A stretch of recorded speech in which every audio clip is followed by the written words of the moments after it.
રાજકોટનો યુવાન બને પગે 80% વિકલાંગ હોવા છતાં ગિરનાર પર્વત 11મી વખત સર કર્યો। રાજકોટના વિપુલભાઈ બંને પગે 80% વિકલાંગ હોવા છતાં ગિરનાર પર પગથિયા ચડી ઉતરી અને ગિરનાર દર વર્ષે ચડે છે અને તેઓ ગઈકાલ રાત્રે 11મી વખત ચાલીને ગયા હતા અને આજે તેઓ વહેલી સવારે પગથિયા ઉતરી અને નીચે આવી જશે।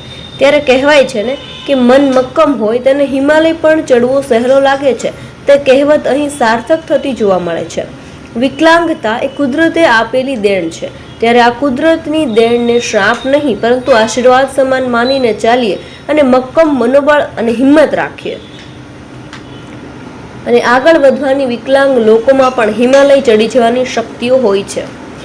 તેવા જ એક કિસ્સાની આજે આપણે વાત કરી રહ્યા છીએ। રાજકોટના વિપુલભાઈ નામના એક વ્યક્તિ કે જેઓ બંને પગે 80% વિકલાંગતા ધરાવે છે, તેમ છતાં તેઓ ગઈકાલ રાત્રે 11મી વખત ગિરનાર ચડવા માટે આવ્યા હતા અને તેઓ તેમના ભાઈ મિત્રો સાથે બંને હાથની મદદથી પગથિયા ચડીને ગિરનાર અંબાજી સુધી દર વર્ષે જાય છે।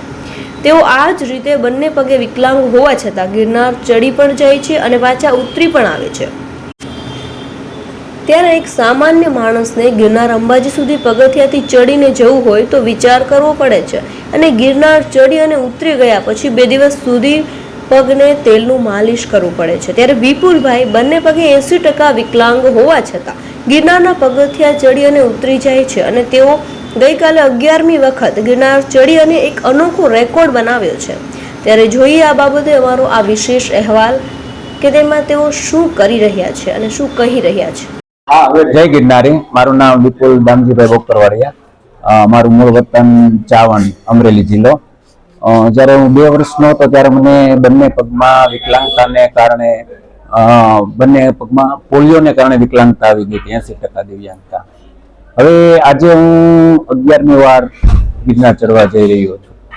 80% દિવ્યાંગતા હોવા છતાં આજે હું આ મા અંબા અને દત્તાત્રેય ભગવાનની કૃપાથી 11મી વાર ગિરનાર ચડવા જઈ રહ્યો છું।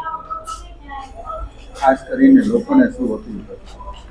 લોકોમાં જો આપણું મન મક્કમ અને ઈશ્વર ઉપર અડગ શ્રદ્ધા હોય તો આપણે જીવનમાં કંઈ પણ કરી શકીએ છીએ।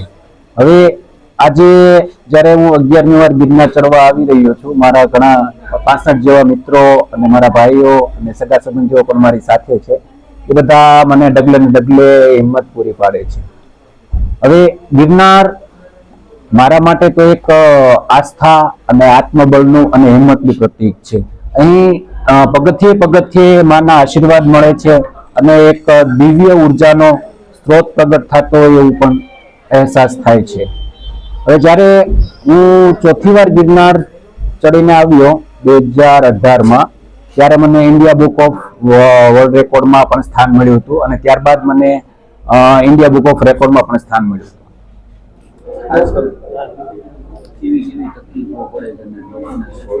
હવે નોર્મલ લોકોને પણ જો આ કપરું ચડાણ છે નોર્મલ લોકો માટે પણ મારી જેવા જે 80% દિવ્યાંગ લોકો માટે તો આમાં બહુ ઘણી મુશ્કેલી આવતી હોય છે। પણ એક મનમાં આત્મબળ અને એક ઈશ્વર પ્રત્યેની શ્રદ્ધા આપણે ટોચ ઉપર પહોંચાડે છે।